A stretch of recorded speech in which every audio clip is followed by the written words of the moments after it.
काल संध्याकाळी बरेच असे रेकमेंडेशन व्हिडिओज पाहिले. कारण एक चांगला असा स्पेस मूव्ही बघायचा होता. जवळ-जवळ एक 3-4 रेकमेंडेशन व्हिडिओ पाहिले. त्यानंतर त्या मूव्हीचे ट्रेलर्स बघितले आणि त्यानंतर जाऊन जवळ-जवळ तास, दीड तासांनी ठरवलं, फिक्स झालं म्हणजे की मून रेबेल नावाचा मूव्ही बघावा. घरी पोहोचलो साधारण 12 वाजता आणि त्यात लक्षात आलं की आज Netflixच्या सबस्क्रिप्शनचा शेवटचा दिवस आहे. फटाफट आपलं ॲप्लिकेशन ओपन केलं आणि मूव्ही सर्च केला. Moon Rebel. अ, तेवढ्यात तेवढ्यात एक मूव्ही स्क्रीनवर आला, ज्याने रात्रीच्या 3 वाजता माझ्या डोक्यात शिट्ट्या वाजवल्या आणि त्या मूव्हीचं नाव आहे महाराजा. विजय सेतुपती यांचा महाराजा. मी असं का म्हणतोय? कारण हा मूव्ही पर्सनली मला इतका आवडला आहे. तो मला इतका म्हणजे ते अतिशय युनिक, अतिशय वेगळा असा वाटला आहे मला, की मूव्हीची स्क्रिप्ट, स्क्रीन प्ले, त्याची स्टोरी, त्यात दाखवलेले जवळ-जवळ 2, 3, 4 जे काही ट्विस्ट आहेत ते, विजय सेतुपती आणि अनुराग कश्यप यांची या दोघांची ॲक्टिंग आणि अतिशय महत्त्वाचं म्हणजे अगदी शेवटपर्यंत तुम्हाला या मूव्हीच्या क्लायमॅक्सचा अंदाजही लागत नाही. आता हे माझ्याबद्दल घडलं. हा मूव्ही बिलकुलच प्रिडिक्टेबल नाहीच आहे. त्यामुळे क्लायमॅक्सला तुमच्याही अंगावर काटा आणि डोक्यात शिट्ट्या वाजल्याशिवाय राहणार नाही. ज्या मूव्हीचा व्हिलन सर्वात जास्त क्रूर, नीच, शक्तिशाली आणि भयानक विचित्र असा असतो, त्या मूव्हीचा हिरो क्लायमॅक्सला त्याला शेवटी मारून टाकतो आणि मूव्ही संपतो. सहसा हेच आपण क्लायमॅक्समध्ये बघत आलोय. पण पण पण मगाशी म्हणल्याप्रमाणे हा मूव्ही अतिशय युनिक आणि अतिशय वेगळा असाच आहे.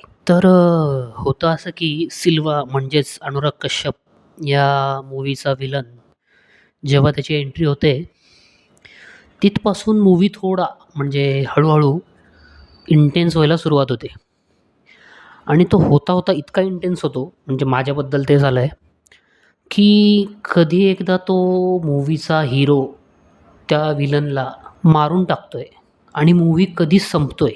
महत्त्वाचं म्हणजे त्याच्या आधी मूव्ही कधी शेवटास येतोय आणि संपतोय हे वाटायला सुरुवात होतं. म्हणजे मी सारखं स्क्रीनवर क्लिक करून बघत होतो की मूव्ही किती मिनिट राहिला आहे अजून. म्हणजे अजून काय होऊ शकतं या मूव्हीमध्ये? अजून काय आहे? अजून काय आहे? ॲक्च्युली जसं या मूव्हीचा स्क्रिप्टचा एक भाग पूर्ण होत जातो, तसं हा मूव्ही बघण्याची उत्कंठा वाढते.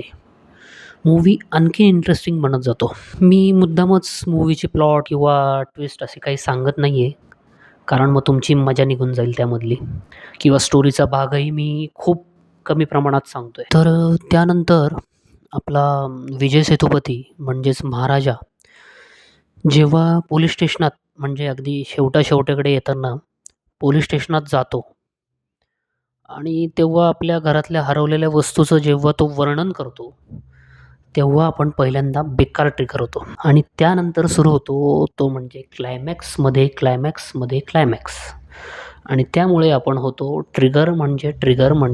हा मूव्ही ब्रुटल, भयावह तर आहेच, पण एक वेगळ्या अर्थाने, वेगळ्या अँगलने. कोणाला अंगावर काटा येईल, कोणाला शेवटी रडायला येईल, कोणाला काय होईल.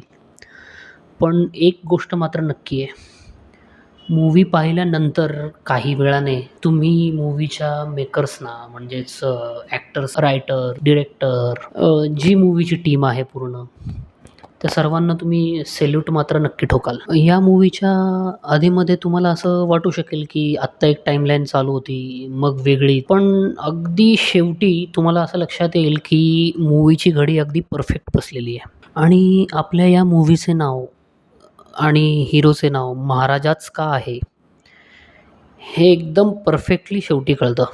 या मूव्हीमधून आपल्याला शिकायला काय मिळते? हा भाग आपल्या या व्हिडिओचा आणि इथून पुढे सर्व व्हिडिओचा महत्त्वाचा भाग असेल.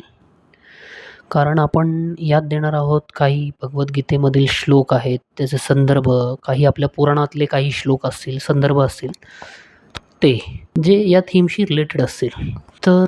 ॲक्च्युली माझा असा स्ट्राँग बिलीफ आहे, की प्रत्येक मूव्हीमधून म्हणजे अगदी प्रत्येक मूव्हीमधून आपल्याला शिकायला काही ना काही मिळतं किंवा चांगले क्रिएशन असतील म्हणजे कविता असतील किंवा अ, बाकी व्हिडिओ असतील किंवा एक्स-वाय-झेड ज्यातून आपल्याला चांगलं काही ज्ञान मिळतं. त्याच्यात आपल्याला काही पर्सनली घेण्यासाठी बरंच काही असू शकतं.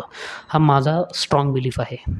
आता मला असं वाटतंय किंवा मला असं जाणवलं, की या मूव्हीशी रिलेटेड असा एक भगवद्गीतेमधला श्लोक आहे, जो अध्याय 2 मध्ये 63वा श्लोक आहे. जो आहे, क्रोधात् भवति सम्मोहः, सम्मोहात् स्मृतिविभ्रमः, स्मृतिभ्रंशात् बुद्धिनाशो, बुद्धिनाशात् प्रणश्यती. तर या श्लोकाचा अर्थ असा आहे, की क्रोधामुळे मोह निर्माण होतो. मोह निर्माण झाला, की बुद्धी भ्रष्ट होते, भ्रमित होते आणि एकदा बुद्धी भ्रष्ट आणि भ्रमित झाली, की माणूस पतनाच्या दिशेने जातो म्हणजेच अधोगती त्याची होते. तर या मूव्हीमध्ये हे कुठे ना कुठेतरी फिट बसतं. हे मला काल मूव्ही बघताना किंवा अनुभवताना ते सर्व काही हे जाणवलं आणि हे तुम्हालाही नक्की जाणवेल. शेवटाकडे येताना मी इतकंच म्हणेल, की जर तुम्हाला हा व्हिडिओ मनापासून आवडला असेल, तर या चॅनलला सबस्क्राईब करा, लाईक करा आणि प्लीज आपल्या मित्रांसोबत शेअर करा. आणि असेच काही आपण चांगले मूव्हीज जुने असतील, नवीन असतील, हे असेच आपण आपल्या चॅनलवरती आणत राहू आणि ते तुम्ही नक्की बघाल हीच आशा करतो. धन्यवाद.